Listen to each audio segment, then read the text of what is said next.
Exodus chapter 6 verses 28 to 30. When the Lord spoke to Moses in the land of Egypt, he said, I am the Lord. Tell the king of Egypt everything I say to you. But Moses answered, You know I am a very poor speaker, and the king will never listen to me. Exodus chapter 7. The Lord said, I am going to let your brother Aaron speak for you. He will tell your message to the king, just as a prophet speaks my message to the people. Tell Aaron everything I say to you, and he will order the king to let my people leave his country. But I will make the king so stubborn that he won't listen to you. He won't listen even when I do many terrible things to him and his nation. Then I will bring a final punishment on Egypt, and the king will let Israel's families and tribes go. But I will make the king so stubborn that he won't listen to you. He won't listen even when I do many terrible things to him and his nation. Then I will bring a final punishment on Egypt, and the king will let Israel's families and tribes go. When this happens, the Egyptians will know that I am the Lord. Moses and Aaron obeyed the Lord and spoke to the king. At the time, Moses was 80 years old, and Aaron was 83. The Lord said, Moses, when the king asks you and Aaron to perform a miracle, command Aaron to throw his walking stick down in front of the king, and it will turn into a snake. The Lord said, Moses, when the king asks you and Aaron to perform a miracle, command Aaron to throw his walking stick down in front of the king, and it will turn into a snake. Moses and Aaron went to the king and his officials and did exactly as the Lord had commanded. Aaron threw the stick down, and it turned into a snake. Then the king called in the wise men and the magicians, who used their secret powers to do the same thing. They threw down sticks that turned into snakes. But Aaron's snake swallowed theirs. The king behaved just as the Lord had said and stubbornly refused to listen. The Lord said to Moses, The Egyptian king stubbornly refuses to change his mind and let the people go. Tomorrow morning take the stick that turned into a snake, then wait beside the Nile River for the king. Tell him, the Lord God of the Hebrews sent me to order you to release his people, so they can worship him in the desert. But until now, you have paid no attention. The Lord is going to do something to show you that he really is the Lord. I will strike the Nile with this stick, and the water will turn into blood. The fish will die, the river will stink, and none of you Egyptians will be able to drink the water.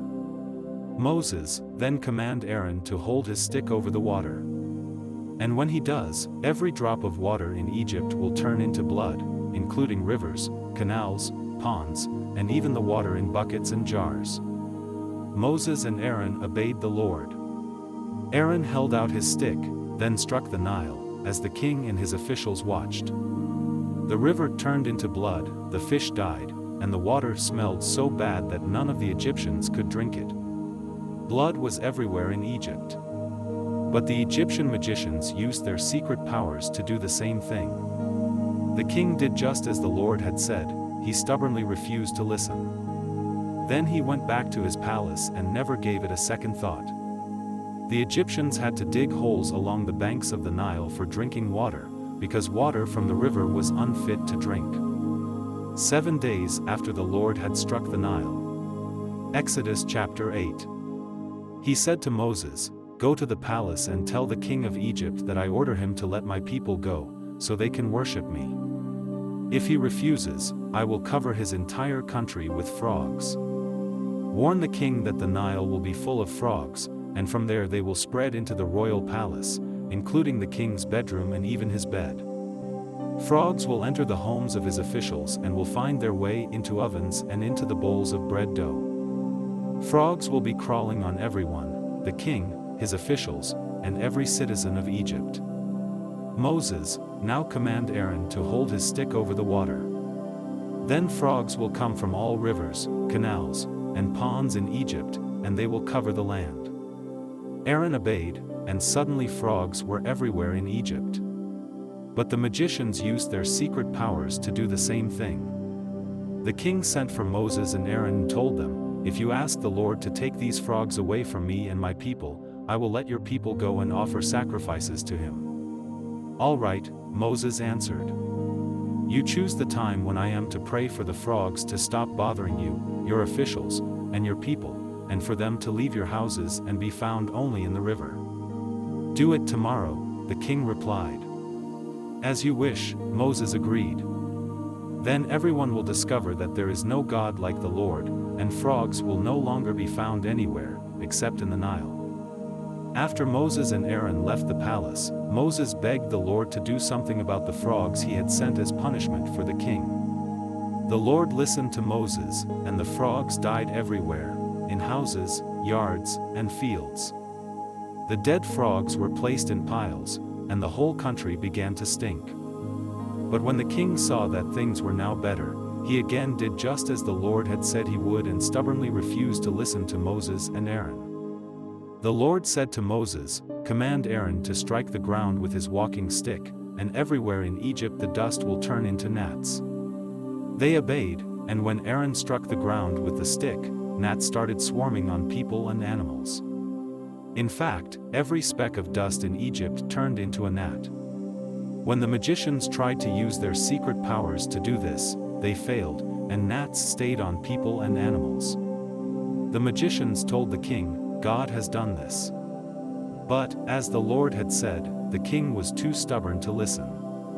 The Lord said to Moses, "Early tomorrow morning, while the king is on his way to the river, go and say to him, 'The Lord commands you to let his people go, so they can worship him. If you don't, he will send swarms of flies to attack you, your officials, and every citizen of your country. Your houses will be full of flies, and the ground will crawl with them. The Lord's people in Goshen won't be bothered by flies, but your people in the rest of the country will be tormented by them. That's how you will know that the Lord is here in Egypt. This miracle will happen tomorrow. The Lord's people in Goshen won't be bothered by flies, but your people in the rest of the country will be tormented by them. That's how you will know that the Lord is here in Egypt. This miracle will happen tomorrow." The Lord kept his promise. The palace and the homes of the royal officials swarmed with flies, and the rest of the country was infested with them as well. Then the king sent for Moses and Aaron and told them, "Go ahead and sacrifice to your God, but stay here in Egypt." "That's impossible," Moses replied. "Any sacrifices we offer to the Lord our God would disgust the Egyptians, and they would stone us to death." "No, indeed. The Lord has ordered us to walk 3 days into the desert before offering sacrifices to him, and that's what we have to do." Then the king told him, "I'll let you go into the desert to offer sacrifices, if you don't go very far. But in the meantime, pray for me." "Your Majesty," Moses replied, "I'll pray for you as soon as I leave, and by tomorrow the flies will stop bothering you, your officials, and the citizens of your country. Only make sure that you're telling the truth this time and that you really intend to let our people offer sacrifices to the Lord." After leaving the palace, Moses prayed, and the Lord answered his prayer. Not a fly was left to pester the king, his officials, or anyone else in Egypt. But the king turned stubborn again and would not let the people go. Exodus chapter 9. The Lord sent Moses with this message for the king of Egypt: "The Lord God of the Hebrews commands you to let his people go, so they can worship him. If you keep refusing, he will bring a terrible disease on your horses and donkeys, your camels and cattle, and your sheep and goats. But the Lord will protect the animals that belong to the people of Israel, and none of theirs will die. Tomorrow is the day the Lord has set to do this." It happened the next day. All of the animals belonging to the Egyptians died, but the Israelites did not lose even one. When the king found out, he was still too stubborn to let the people go. The Lord said to Moses and Aaron, "Take a few handfuls of ashes from a stove and you, Moses, throw them into the air. Be sure the king is watching. The ashes will blow across the land of Egypt, causing sores to break out on people and animals." So they took a few handfuls of ashes and went to the king. Moses threw them into the air, and sores immediately broke out on the Egyptians and their animals. The magicians were suffering so much from the sores, that they could not even come to Moses. Everything happened just as the Lord had told Moses, he made the king too stubborn to listen to Moses and Aaron. The Lord told Moses to get up early the next morning and say to the king, "The Lord God of the Hebrews commands you to let his people go, so they can worship him. If you don't, he will send his worst plagues to strike you, your officials, and everyone else in your country. Then you will find out that no one can oppose the Lord." In fact, he could already have sent a terrible disease and wiped you from the face of the earth. But he has kept you alive, just to show you his power and to bring honor to himself everywhere in the world. You are still determined not to let the Lord's people go. All right. At this time tomorrow, he will bring on Egypt the worst hailstorm in its history. You had better give orders for every person and every animal in Egypt to take shelter. If they don't, they will die.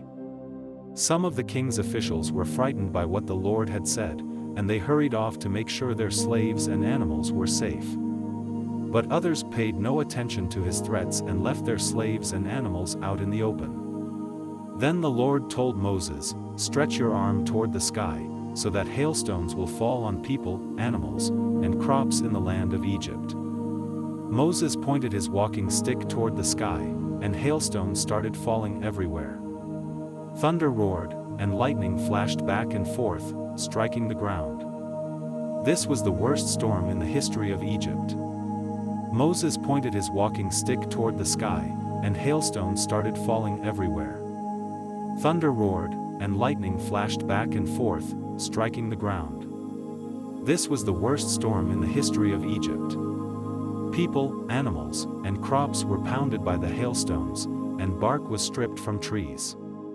Only Goshen, where the Israelites lived, was safe from the storm. The king sent for Moses and Aaron and told them, "Now I have really sinned. My people and I are guilty, and the Lord is right. We can't stand any more of this thunder and hail. Please ask the Lord to make it stop. Your people can go, you don't have to stay in Egypt any longer." Moses answered, "As soon as I leave the city, I will lift my arms in prayer. When the thunder and hail stop, you will know that the earth belongs to the Lord. But I am certain that neither you nor your officials really fear the Lord God." Meanwhile, the flax and barley crops had been destroyed by the storm because they were ready to ripen.